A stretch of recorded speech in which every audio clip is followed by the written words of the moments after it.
Assalamualaikum warahmatullahi wabarakatuh. Perkenalkan, nama saya Nurnaningsi dengan NIM B04211040 dari kelas gizi B. Di sini saya akan membahas tentang Sistem Kesehatan Nasional atau biasa disebut dengan SKM. Menurut Peraturan Presiden Republik Indonesia Nomor 72 Tahun 2012 tentang Sistem Kesehatan Nasional. Menurut pasal 1 ayat 1 dan 2 yaitu kesehatan adalah keadaan sehat baik secara fisik, mental, spiritual maupun sosial yang memungkinkan setiap orang untuk hidup produktif secara sosial dan ekonomis. Sistem Kesehatan Nasional yang selanjutnya disingkat SKN adalah pengelolaan kesehatan yang diselenggarakan oleh semua komponen bangsa Indonesia secara terpadu dan saling mendukung guna menjamin tercapainya derajat kesehatan masyarakat yang setinggi-tingginya.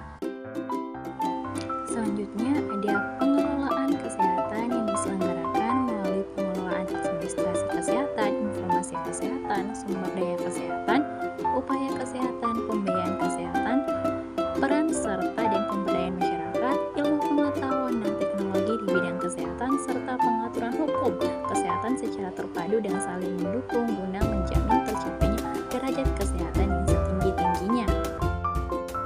Adapun komponen pengelolaan kesehatan yang disusun dalam SKN dikelompokkan dalam subsistem sebagai berikut.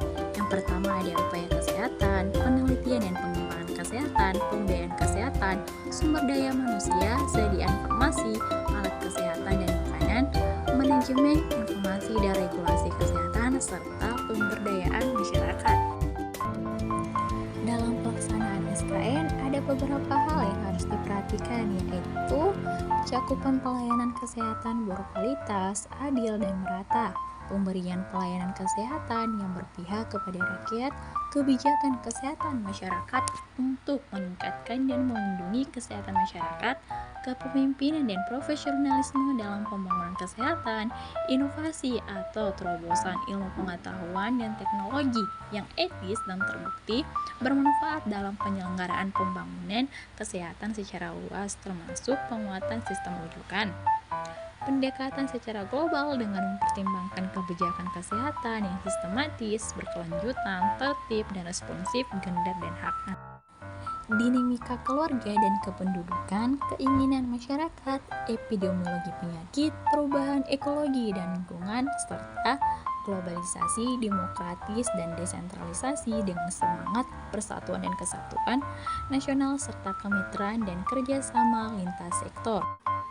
Menurut Peraturan Presiden Republik Indonesia Nomor 72 Tahun 2012 Pasal 4 Ayat 1 dan 2 yaitu SKN dilaksanakan oleh pemerintah daerah dan atau masyarakat. Kedua, SKN dilaksanakan secara berkelanjutan, sistematis, terarah, terpadu, menyeluruh dan tanggap terhadap perubahan dengan menjaga kemajuan, kesatuan dan ketahanan nasional. Adapun asas SKN yang dimana untuk menjamin efektivitas SKN maka setiap pelaku pembangunan kesehatan harus taat pada asas yang menjadi landasan bagi setiap program dan kegiatan pembangunan kesehatan. Yang pertama ada dasar pembangunan kesehatan yang dimana pembangunan kesehatan ini diselenggarakan dengan cara mengacu pada dasar A. Perikemanusiaan, B. Pemberdayaan dan kemandirian, C. Adil dan merata, serta pengutamaan dan manfaat. Selanjutnya, asas yang kedua yaitu dasar SKN yang dimana dalam penyelenggaraan SKN harus mengacu pada dasar-dasar atau asas-asas sebagai berikut, yang dimana ada perikemanusiaan, keseimbangan, manfaat, perlindungan, keadilan, penghormatan hak asasi manusia, sinergisme dan kemitraan yang dinamis, komitmen dan tata pemerintahan yang baik, legalitas, antisipatif dan proaktif, gender dan non-diskriminatif, serta kearifan lokal.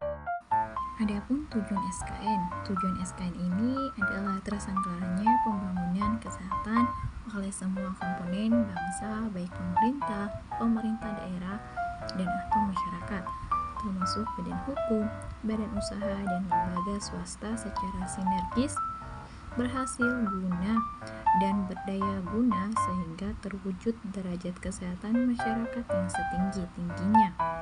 Nah, itulah tadi seputar tentang SKN. Sekian dan terima kasih.